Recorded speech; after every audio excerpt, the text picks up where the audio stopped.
And there he is. That's our guest. It's the only guest we have. We only have one guest in the basement. It's the same guest every time, and it's Josh Allen off the bye week. What's up, dude? How are you? I'm doing good, man. Just hanging out. I love coming on here. So I got some good thoughts too on the movie we watched, Point Break. So I'm Oh my excited to gosh. get to that. All right, I'm so thrilled because I was nervous that it wasn't going to go over well. We're going to get to the Point Break review, and we'll get into all of this. It's great to see the posters behind you. It means you're back in Western New York from California. How are you feeling? What's going on? What have you been doing since you got back in town? Yeah, we got in Sunday night. We had a Halloween party last night for the team. That's why I'm rocking the stash right now. Um, so we threw a little Halloween party, and it was a pretty good turnout. Guys had fun. That's all that matters. So you are rocking the stash, and I'm just going to say we have a photograph here that apparently was put on the World Wide Web, and this is apparently the costume that is you and Brittany. Talk us Uh, through this. What are we doing a Great Gatsby thing? What is this? Yes, yeah. So we were Jay Gatsby and Daisy, and I thought it was fitting Yeah, given we were the hosts of the party last night. So yeah. made some sense and got to give out some trophies. I'm the judge, jury, and executioner of the costume contest, Uh-huh. and we had some good prizes last night. So and there were some really good costumes too. So who do we got? I imagine a lot of teammates were there. Like who showed up and showed out? Number one prize went to Mitch Morris and his wife Caitlin. He Yeah. was the bearded lady from The Greatest Showman, and she was the Greatest Showman. So it was awesome. They went all out. Mike and Amanda Hyde, they go all out every year. They were Uh-huh. Frankenstein last night. Case and Kimberly Keenum went crazy. Dawson Knox was My uh, guy. semi-pro. He was why am I, Oh, he why am I was blanking right now? Jackie the Will Moon. Why Ferrell am I blanking character. on that? Yeah, yeah, yeah. Yeah, yeah. Player owner Jackie Moon. He was so I mean it was a lot of fun. Basically everybody on the team came out and uh, had a good time. You know, I expected you to have this sort of bi-week glow, but Josh, am I right here that it was a late night last night? Was there an after party? Was there like a Denny's run? Like, how did the night end? Yeah, I mean we had a bunch of food catered from a place called the Grange here, which everybody loves. We had not too many people come over after to our house, but there was a fire pit and may or may not have been some cigars involved. So uh, we Dude, we we did it good. it's very cool. That's a great night. Shout out to Sky in the background. I'm sure she enjoyed the party as well and the fire pit. It's great. And you're back. And now, like, I feel like you crushed the bye week. Aside from the party, Josh, I know you were in California last time we talked. What was the highlight of your bye week? I'd say the highlight was taking Sky to the dog beach in Huntington. She got to run around for a couple hours, and she got to meet my sister's dog for the first time, who's also a silver lab. So they broed it up pretty hard. Um, yeah, that was fun just to sit back and watch her go crazy. And it was just kind of cool. Me and Britt were sitting there, and all of a sudden Sky would just kind of follow one family and walk for 100 yards, and then she'd Mm-hmm. grab another family and walk back another 100 yards. So she had a blast. We called it Sky Week, not bye week. So it was basically all about Sky. Oh my God, that's great. It was you had your Sky week. Let me ask you this. I'm gonna push it. Are you and Britt, you love Sky? Did Sky have a Halloween costume or will she for Halloween? She will for Halloween. I don't know what she's gonna put her in, but she ordered something on Amazon. So Oh, I can't wait. who knows? We can't wait. Sky's Halloween costume. It's like one of these celebrity babies or something, except it's Sky. I love it. We'll be waiting for it. I have to ask you an important health question, Josh. Last time we talked, you had just played the Chiefs and you had hurdled someone. After the bye week and the Sky week, how is the butt bruise? Butt bruise is almost gone. Working through it still. It was a little stagnant today, but Yeah. we're getting through it. So it's gone down. I appreciate you for asking about that. Of course, of course. You're an old school guy. And we had also talked about hurdling and jumping. And I'm like, yeah, I remember when you did it as a rookie over the Vikings. And you're like, no, I did one when I was at Reedley College. And like 12 seconds after our last interview, dude, somebody sent us the video. You had 1 year as a Reedley College Tiger. Josh, watch this video and take us through it. This is you when you're 18. Yeah. Yeah. So Fresno City was actually a junior college, which I contemplated going to. They've had a lot of success in the past, and decided to go to Reedley, and this was kind of like a homecoming game for me because most of my friends and family are from the Fresno area. So quite a bit of people in the stands there, and again, just trying to make a play. I didn't realize that that linebacker tried to hit me pretty hard, and he kind of took the end of that stick. Excuse my language. You have to sometimes. It's fine.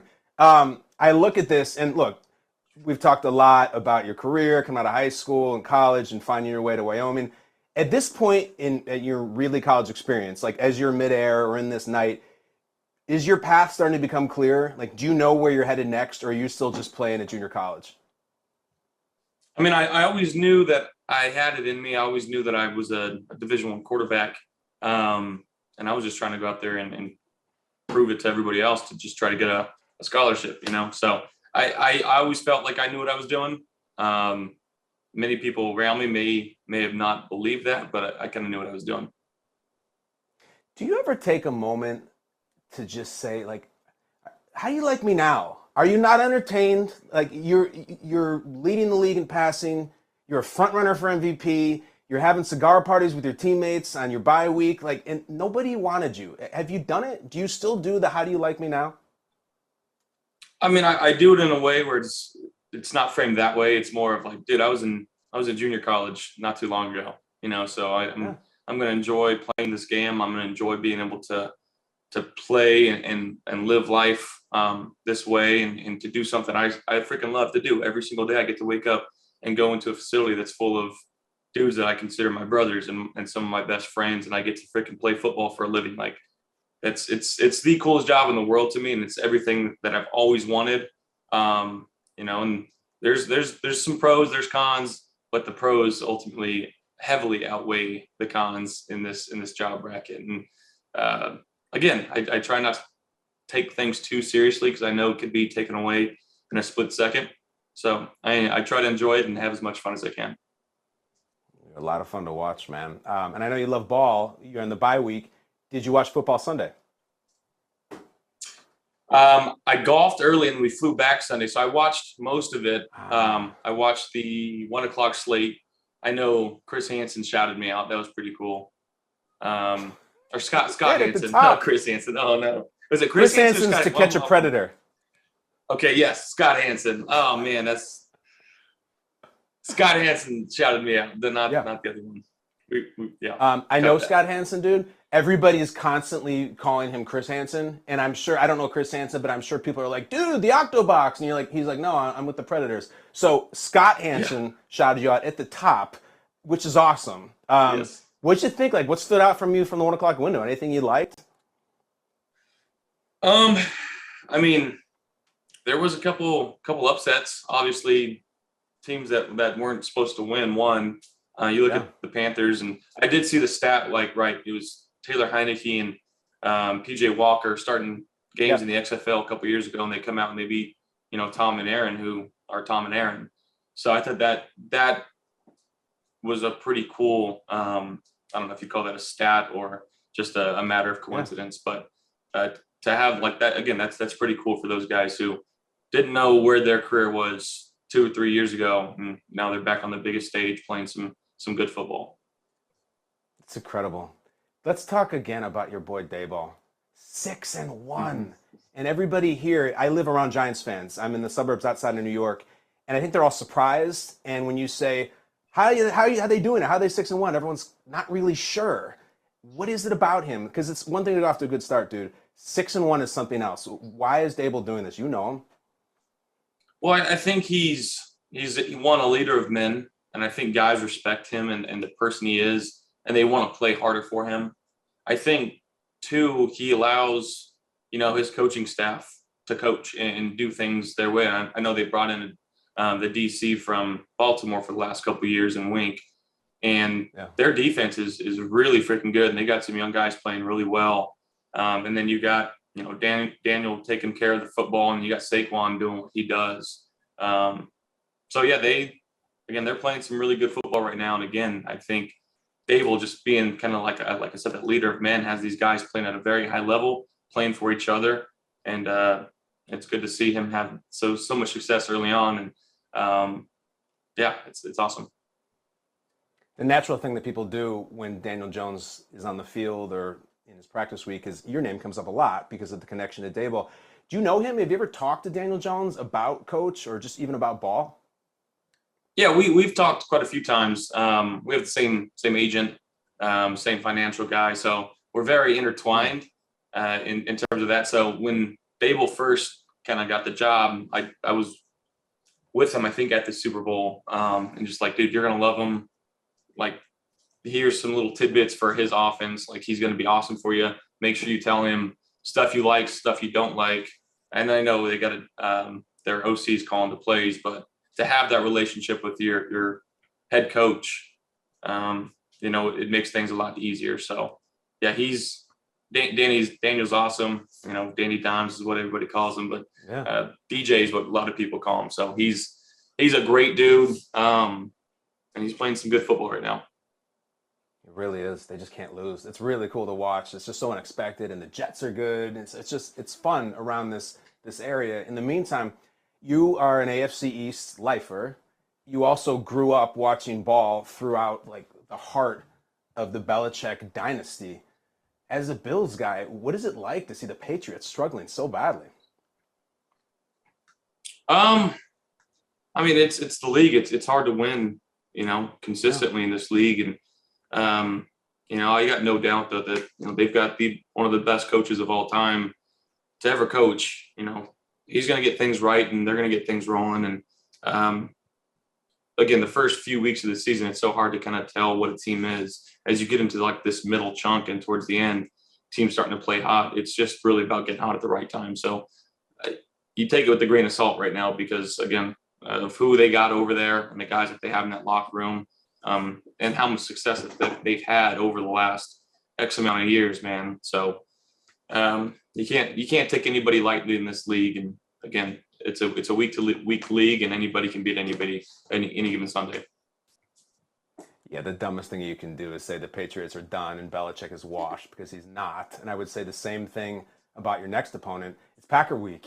Let's talk about Rodgers for a sec. Rodgers, such a unique guy, and I've gotten to spend some time with him in the past. I love talking to him. He's a hilarious texter, like just an original thinker. What are your impressions of Aaron Rodgers, the guy? I freaking love the dude. And we've got some common friends, and obviously we played in the match together, and we've played in the Tahoe tournament the last couple of years. I love his sense of humor. I think it's very dry, and again, kind of like the movies that he watches, I think are typically on par with what I watch. But he's himself, and he's always been that way. He's never going to not be himself, and it's refreshing again when guys they stick to their guns. And at the end of the day, on the football field too, it's still Aaron freaking Rodgers, and 12's a bad man when he gets things rolling. And anytime he steps on the field, you don't know what can happen. I would be remiss not to bring this up in the basement in the context of our relationship, dude. But one of Aaron Rodgers' favorite movies ever made, maybe his single favorite movie, is a movie called The Princess Bride that was part of the Josh Allen Film Festival, during which you literally fell asleep and gave it a C, which it's fine. I respect it. What would be your response to hearing that that's Aaron's favorite movie ever? It wouldn't surprise me.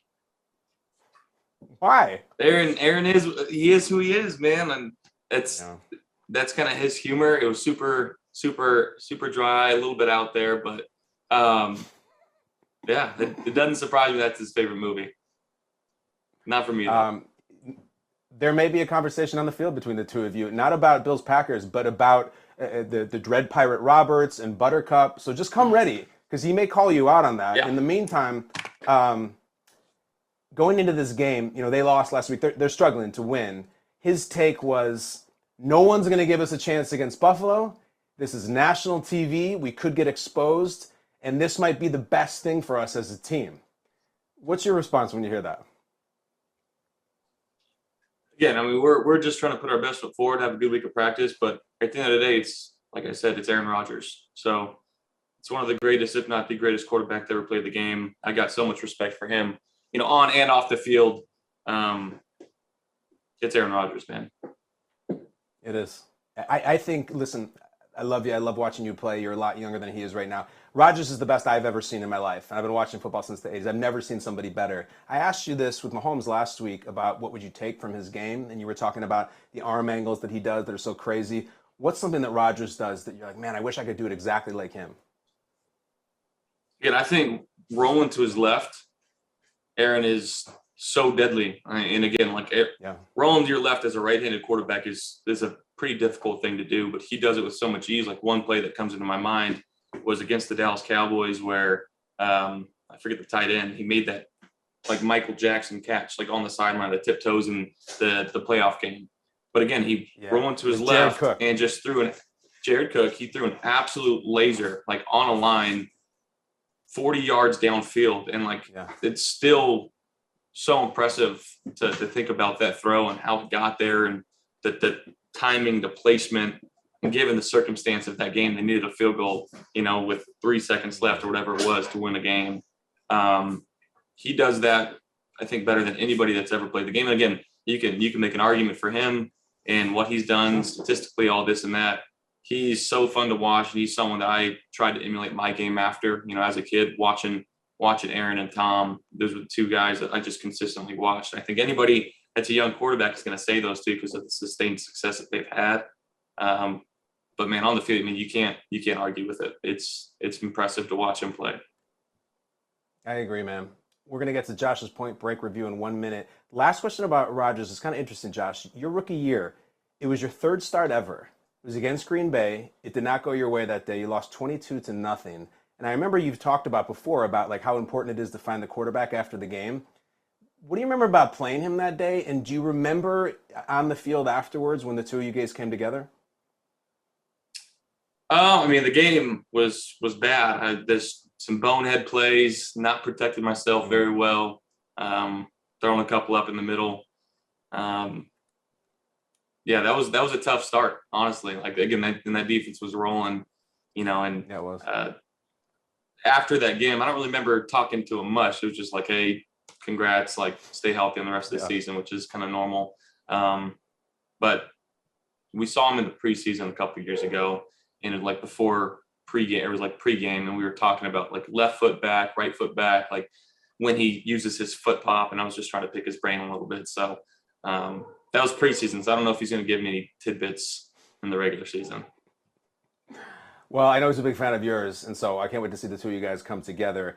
Like I said, Princess Bride might come up, so I want you to be prepared. Let's go to the Josh Allen 2022 Film Festival. Josh has watched several films that were out before he was born. Here's the grade all the way from Shawshank to an A minus, Heat gets a B, and then on the upper right corner, The Princess Bride, which is a beloved movie from 1987. Just Josh wasn't feeling it. He gave it a C. He said, I can't get higher than a C. Josh, have you taken any heat? Has anyone approached you or anything about your review of The Princess Bride, which I respect? Has anyone done that? Yeah, not personally. I did see some hate on social media, mostly replying to your tweet that you put out there. But, I think there was a lot of people that agreed with me too. I can't say it's a unanimous home run movie. And I think that's what, again, there's going to be, you can't make everybody happy 50-50, flip of the coin. Those people are going to be happy. And then 50% are going to agree with me on this one. So it is what it is. It's the Josh Allen Film Festival. It's not the Twitter Film Festival. That's right. That's right. It's whatever he wants, Josh. But here we go. Before we let you go, Josh, the latest installment of the Josh Allen Film Festival was 1991's Point Break, a film that sounds a little bit like this. You mad? Yeah, I'm mad. Good and mad. Yeah. What do you want to do about it? It feels good, doesn't it? Like you're still alive, right? Yeah. All right, Josh, I'm a little nervous, but it's your thing. What did you think in your first ever viewing of Point Break? I really, really liked it. I think it's a total bro movie. It's again, you get Johnny Utah, who's named after Joe Montana. It's obvious, right? Everybody knows that. And then Bodie, you kind of root for him there at the end, and he gets that last wave, which again, but there's so much similarities. Like I said, I try to kind of mix and match these movies. it was like Fast and Furious, like the OG Fast and Furious. You get this really tight banded group of, friends / family that are normal people on the outside, but they're just kind of doing some bad things. You get a guy that infiltrates them. He's a secret agent. He's going undercover. So the similarities between that and the original Fast and Furious were up there. But I think, especially where Fast and Furious has gone, I think I like Point Break a little bit better. Like, I think, again, like, you can just turn it on with the boys, and I'm not saying nobody else can enjoy this movie, but like, it's a classic bro movie, and I appreciate that. I'm gonna go B. I gotta give it a B+. I really do. I'll take it. I'll take it. Indulge me, Josh. This is wheelhouse for you. Kind of inexplicably, in the middle of the film, out breaks a beach football game with headlight lighting, and it's Bodie versus Utah. Dude, tell me your thoughts on the football game and Utah as quarterback. What do you got? Well, again, it's at night. These guys are in jeans and in tennis shoes on the beach. Like, but dude, I thought it was awesome, but it was like so Top Gun, right? Instead of volleyball, it was football. Yes. And that's just like kind of the genre in that time period. Like, they just wanted to be on the beach and show some cool action shots, but it didn't look like it was very great football being played. Not the best. At one point, Utah does make a pretty sweet play fake. Did you catch that? And as a professional, did you respect it? Well, I respected it. I just didn't like earlier in the movie, right? Or I don't know if it was earlier or later. He goes down, he's chasing the bad guys, and he drops down and he hurts his knee again. Where was the knee pain on the beach? So that's one part that didn't make a whole lot of sense to me. There's a lot, including like they jump out without a parachute and everything. But Josh, never mind. Like, I'm so pleased and I'm so happy that you liked the film. It's time to go get ready for the Packers. But before you do, we have to assign the next film in the series. And I got to tell you, since it's Halloween week, we're going to go with scary / horror movies. Josh, these are the choices in front of you. There's 6. Just peruse them. What do you think when you see these? Because I'm going to just let you pick. Talk out loud. What do you think? Yeah, I've seen Silence of the Lambs before. Okay. And I'm pretty sure The Shining, that's with, is that Jack Nicklaus? Here's Johnny? Yep. Okay. I've never seen that. I know that clip, and I know it's a pretty famous movie. So maybe let's go with The Shining. All right. He's going to go with The Shining, ladies and gentlemen. It is a landmark movie, the oldest 1980. movie on By far. This is Stanley Kubrick, Stephen King. Josh, The Shining, all work, no play makes Jack a dull boy. That is your next film. Enjoy the week. Thank you. I'm glad Bye Week and Sky Week went incredible. Love the mustache. You're the guy. Appreciate you, man. Appreciate it. Go Bills.